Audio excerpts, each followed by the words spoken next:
માણસ તો સમય જોઈને સંબંધો નિભાવે છે.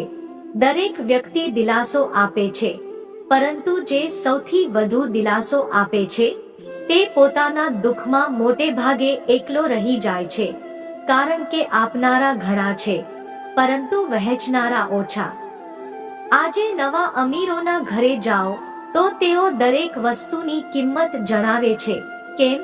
કારણ કે તેમને કિંમતનું જ્ઞાન હોય છે, પરંતુ કદરનું જ્ઞાન નથી હોતું.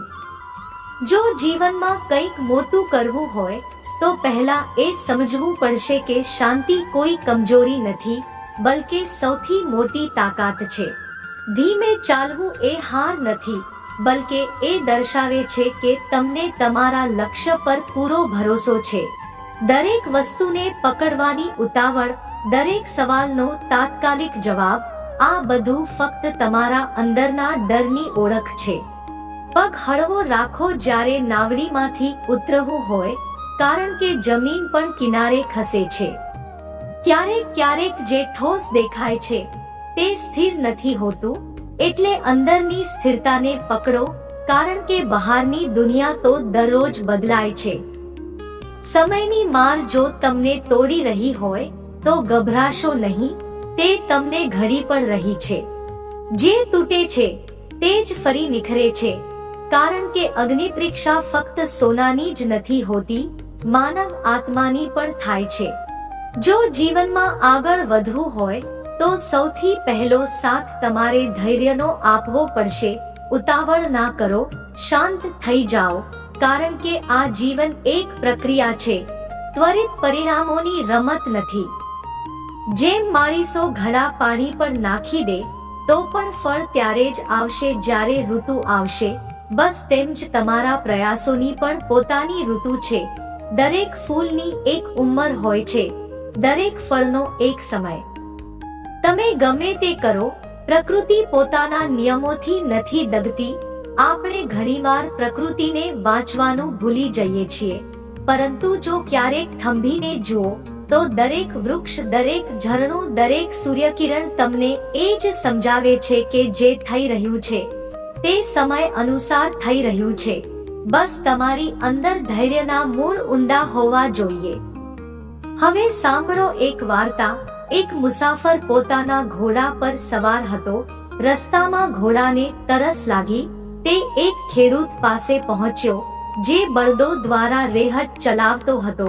રેહટના થક થક અવાજથી ઘોડો ડરી જતો અને પાણી ના પી શકતો. મુસાફરે ખેડૂતને કહ્યું, બળદો થોડી વાર ઊભા રાખી દે, જેથી અવાજ બંધ થઈ જાય અને ઘોડો પાણી પી શકે. ખેડૂત હસ્યો અને બોલ્યો, જો બળદો ઊભા રહી જશે તો પાણી આવવાનું બંધ થઈ જશે. પાણી તો આ થક થકમાં જ મળશે. બસ આ જ જીવન છે. તમને જે જોઈએ તે ક્યારેય શાંતિમાં નહીં મળે, બલકે તે જ થક થકમાં મળશે. જ્યાં અડચણો હશે, અસહજતા હશે, ટોળા સંભળાશે, ઘરની સમસ્યાઓ હશે, પૈસાની તંગી હશે, મન તૂટશે, ભરોસા વિખરાશે, તેમ છતાં કરવું હોય તો આ થક થકમાં જ કરવું પડશે. શ્રી કૃષ્ણ કહે છે, જો તમે વિચારો છો કે બધું અનુકૂળ થશે ત્યારે જ કામ શરૂ કરશો તો સમજી લો કે જીવન ત્યાં જ થંભી જશે. કારણ કે અનુકૂળતા ક્યારેય સ્થાયી નથી હોતી. દરેક દિવસ નવો હોબાળો લઈને આવશે. ક્યારેક સંબંધોની ખટપટ, ક્યારેક સમાજની આંગળી, તો ક્યારેક પોતાની જ નિષ્ફળતાનો બોજ. પરંતુ જો મનમાં દૃઢ નિશ્ચય હોય તો આ બધું ફક્ત પૃષ્ઠભૂમિનો હોબાળો બનીને રહી જશે. યાદ રાખો, જ્યારે આપણે એ કહેવાનું છોડી દઈશું કે બધું બરાબર થઈ જાય પછી શરૂ કરીશ, અને એ કહેવાનું શરૂ કરી દઈશું કે જે પણ છે તેમાં જ આગળ વધવાનું છે, ત્યારે જ જીવનની સાચી શરૂઆત થાય છે. પ્રક્રિયા પર ભરોસો રાખો. જીવનમાં બધું ધીમે ધીમે થાય છે. તમે જેટલું જોર લગાવશો એટલું જ મોડું થશે. તું સમુદ્રને પૂછે છે સચ્ચાઈ. સમુદ્ર તો ક્યારે કોઈની પરિભાષા નથી બન્યો. ક્યારેક તે ચોર બન્યો, ક્યારેક પાલનહાર, ક્યારેક હત્યારો, તો ક્યારેક દાની. પરંતુ સમુદ્ર શું કરે છે? તે દરેક વાતને પોતાની લહેરોમાં સમેટે છે અને પછી એક જ લહેરમાં બધું મટાડી દે છે. કેમ? કારણ કે તે જાણે છે કે દુનિયાની પરિભાષાઓ અસ્થાયી હોય છે, તે સ્થાયી નથી. સ્થાયી તો બસ તમારા કર્મ હોય છે. લોકો તમારા વિશે શું કહે છે તે મહત્વનું નથી. મહત્વનું એ છે કે તમે પોતાને શું સમજો છો. જે દિવસે તમે પોતાને કહેવાનું શરૂ કરશો, હું સક્ષમ છું, હું શાંત છું, મને કોઈની સ્વીકૃતિની આવશ્યકતા નથી, તે દિવસથી તમારું જીવન તમારા નિયંત્રણમાં આવી જશે. હવે વાત એક એવા નિર્ણયની જે ઇતિહાસની સૌથી ઊંડી શીખ બની ગઈ. દુર્યોધને માંગ્યું બળ, અર્જુને માંગી બુદ્ધિ, એકે માંગી સેના, બીજાએ માંગ્યો સારથી. પરંતુ શું યુદ્ધમાં ફક્ત શક્તિથી જીત થાય છે? ના, શક્તિથી ફક્ત સંઘર્ષ થાય છે. બુદ્ધિથી દિશા મળે છે અને દિશા સાથે આવે છે સાચી જીત. ક્યારે પોતાને પૂછ્યું છે કે આપણે હારીએ છીએ શા માટે? કારણ કે આપણે વિચારીએ છીએ કે જીવન યુદ્ધ છે, પરંતુ વાસ્તવમાં જીવન એક યોગ છે, જ્યાં તમે પોતાની વાસનાઓ, ઈચ્છાઓ, ક્રોધ અને અહંકાર સાથે દરરોજ એક આત્મિક યુદ્ધ લડો છો. ઈચ્છાઓ ખોટી નથી હોતી, ખોટું છે તેનું આપણા પર શાસન કરવું.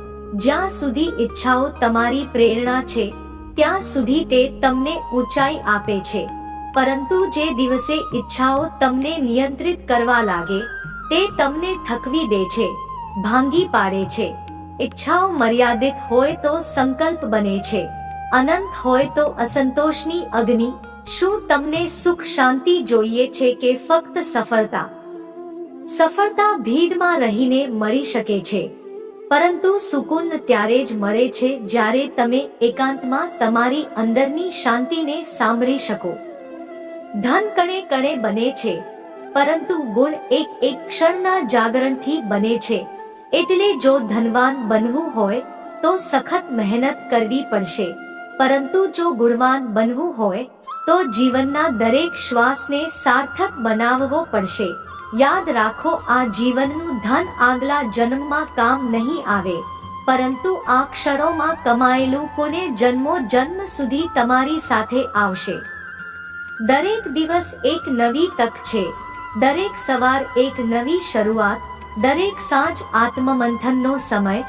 તમે શું પસંદ કરો છો? વાસના કે વિવેક, ક્રોધ કે કરુણા, બળ કે બુદ્ધિ?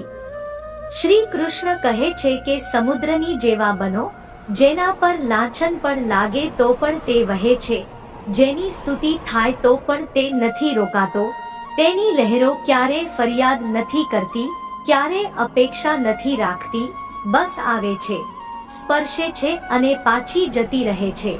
શું તમે પણ પોતાના જીવનને આવું બનાવી શકો છો? લોકો તમારા સારા કામોમાં પણ ખામી કાઢશે અને ખરાબ સમયમાં તમારા મૌનને પણ ગુનો ગણશે.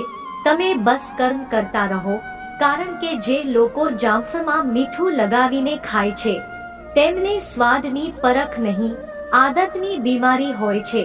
તેથી પોતાની આદતોને ઊંચી બનાવો, જેથી પરિસ્થિતિ ચાહે ગમે તેવી હોય, તમે પોતાની મસ્તીમાં રહો. તમે તે જ વિચારો, તે જ બોલો, તે જ લખો જે તમે બનવા માંગો છો, કારણ કે આ સૃષ્ટિ તમારા વિચારોનું પ્રતિબિંબ છે. તમે બજારમાં જાઓ છો ને, જ્યારે કોઈ વસ્તુ ખરીદો છો તો કેટલી વાર તેના પર વિચાર કરો છો, વારંવાર પરખો છો, તેની કિંમતની સરખામણી કરો છો અને ગુણવત્તાનું તુલનાત્મક મૂલ્યાંકન કરો છો, જેથી તમારા દ્વારા આપેલો 1 રૂપિયો પણ વ્યર્થ ના જાય. હવે પોતાને પૂછો, શું તમે પોતાના શરીર, પોતાના મન, પોતાના અસ્તિત્વ સાથે ક્યારે આવું કર્યું છે? શું તમે ક્યારે એ વિચાર્યું કે જે અણમોલ શરીર તમને પરમાત્માએ ભેટમાં આપ્યું છે, તે અમૂલ્ય શરીરનું તમે કેટલું સન્માન કર્યું છે? શું તમે ક્યારે આત્માની દુકાનમાં જઈને પોતાની આદતોનું મૂલ્યાંકન કર્યું છે કે બસ આ શરીરને ભૌતિક સંસારની દુકાનમાં વેચી દીધું છે? આપણે કોઈ વસ્તુ તૂટે તો દુખી થઈ જઈએ છીએ, પરંતુ પોતાના જ વિચારોના વિખરાવા પર ચૂપ રહીએ છીએ. આપણે કપડાની સળવટો સુધારી લઈએ છીએ, પરંતુ આત્માના ઘાવોને અવગણીએ છીએ. તણાવ શા માટે થાય છે જાણો છો?